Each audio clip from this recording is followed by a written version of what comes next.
Hello everyone, welcome to E-Times and today I have with me Kaun, the vibe girl, Nara Chopra. Thank you. Welcome to E-Times first of all. Thank you so much and thank you for vibing with me on the Big Boss in the Big Boss house. Tell me, 3 महीने 3.5 महीने की journey ख़त्म की है बाहर आके. How does it feel सबसे मिलना, सबको देखना? I feel like a warrior princess जो जीत के बाहर आई है. सेकंड रनर अप, बहुत खुशी है. फर्स्ट इन गर्ल्स, सो बहुत एक्साइटेड हूँ. यहाँ तक पहुँची हूँ तो बहुत सारा रोलर कोस्टर राइड रहा है. एंड ऑडियंस के लिए ये बोलना चाहूँगी कि आपके प्यार और सपोर्ट के साथ यहाँ तक पहुँची हूँ. आपने इतना वोटिंग किया, उसके लिए थैंक यू. मेरे को तो कोई जानता भी नहीं था.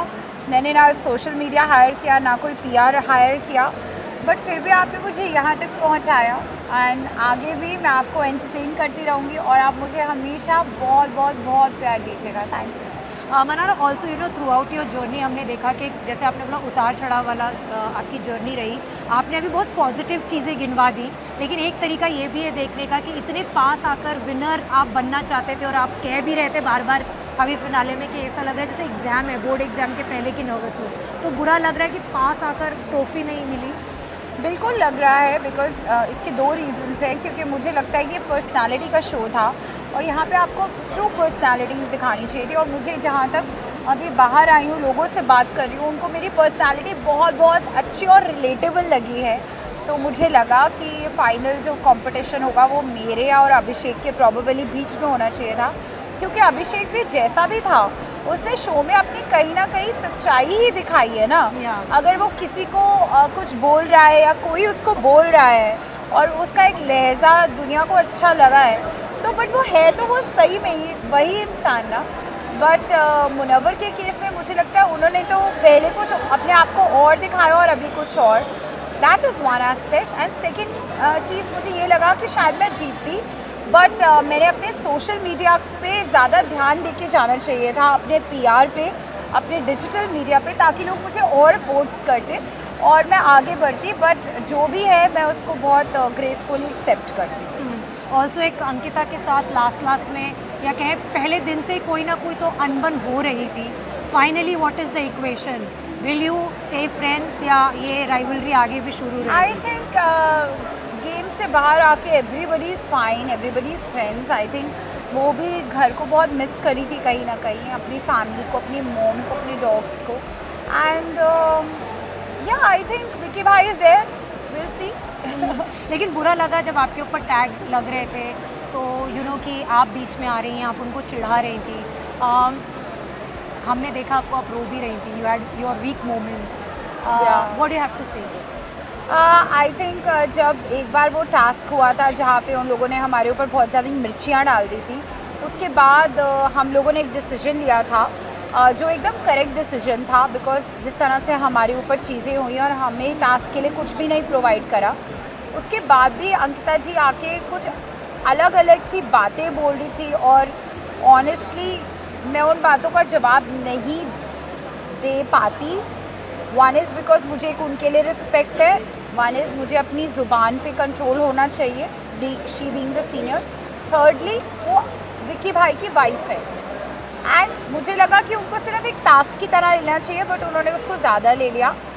सो या दैट वाज देयर. मैं इमोशनल इसलिए हो गई थी कि ऐसा क्यों बोल रही हैं ये. मुझे लगा कि वो गैंगिंग अप शुरू हो रही है. But now I think they will be fine outside. एक और इल्ज़ाम लगा आप पे ऊपर कि आप मुनव्वर की वजह से टॉप 5 तक पहुंची हैं. आप दोनों की फ्रेंडशिप बिग बॉस ने स्टार्ट करवाई, लेकिन फिर आप दोनों के दोस्ती भी हुई, अनबन भी हुई. You had your share of ups and downs. But जब ये टैग लगना कि आप किसी की वजह से यहाँ तक पहुँची है, what you want to say? I think yes, Munawwar की से दोस्ती बिग बॉस ने कराई, बट घर के अंदर मुनव्वर का बहुत अलग फ्रेंड सर्कल था और मेरा बहुत अलग फ्रेंड सर्कल था. हम दोनों का फ्रेंड सर्कल कभी, मेरा बहुत happy go lucky friend circle था और उसका मुझे नहीं पता क्या फ्रेंड सर्कल में वो क्या कॉन्वर्सेशंस करता था. घर जाऊंगी तो देखूंगी. तो आई डोंट थिंक मैं मुनव्वर की वजह से यहाँ पे हूँ. अगर मैं मुनव्वर की वजह से यहाँ पे होती तो मैं नॉमिनेशंस डिस्कस करती. वो जैसे लोगों के साथ गेम डिस्कस करता था वो मेरे साथ भी गेम डिस्कस करता था. करता, बट हमारा एक नेचुरल बॉन्डिंग था। जब हम दिमाग के कमरे में रहने लग गए वो होने लग गया, because I used to miss my family, क्योंकि मेरे को वो इमोशनल क्वोशंट चाहिए होता है अपनी बहन से, अपनी मम्मी से जो मिलता है। और वहाँ पे मुनव्वर था एंड आई थिंक मैं इमोशनली उससे कनेक्टेड हो गई and that's all about it. But मैं अगर यहाँ तक पहुँची हूँ तो आई थिंक मुझे लगता है मैंने बहुत फैंस कमाए हैं, क्योंकि लोगों को मेरी वाइब और मेरी कूलनेस अच्छी लगी और वो मुझसे रियल में कनेक्ट हुए हैं। ऑल्सो यू नो लास्टली, अगर आपकी जर्नी में एक और टैग आपके ऊपर लगा तो वो ये था कि आपके दिल में मुनव्वर के लिए कुछ अलग फीलिंग्स है, जो आपने बार बार क्लैरिफाई करने की कोशिश की कि यार दोस्ती है उससे ज़्यादा नहीं है। उसकी वजह से कोई ऑकवर्डनेस आई थी आप में कहीं ना कहीं? देखिए, मेरे लिए जो फीलिंग्स से ऊपर होता है वो होता है प्यार। और प्यार को लेके जब देखिए मैं दोस्तियों को लेके इतना जज्बाती हो जाती हूँ, तो अगर मेरे को किसी से प्यार होगा तो मैं उसके लिए कितना इमोशनली रहूँगी। And I am not a kind of a girl जो फ्लिंग्स में बिलीव करती है कि आज ये है, कल दूसरे में कहीं और गए तो कहीं और, थर्ड डे कहीं और गए तो और। आई एम नॉट लाइक दैट। ना मेरी घर पे मुझे इस तरह से समझाया गया है, बताया गया है, रेज किया गया है। So I am not like that. So I don't think, I think वो एक बस एक इमोशनल क्वेश्चन था and I am very grateful to him. मेरी सिस्टर भी आई थी, उसने भी शो पे बोला था कि आपने उसको समझा शो पे, and we are just happy for that. And उसका जो लाइफ है, we wish him all the best, me and my complete family. From breaking news, detailed analysis, in-depth interviews and explainers, follow the Times of India. Subscribe to our YouTube channel. Don't forget to like our videos and hit the bell icon to stay updated with the latest.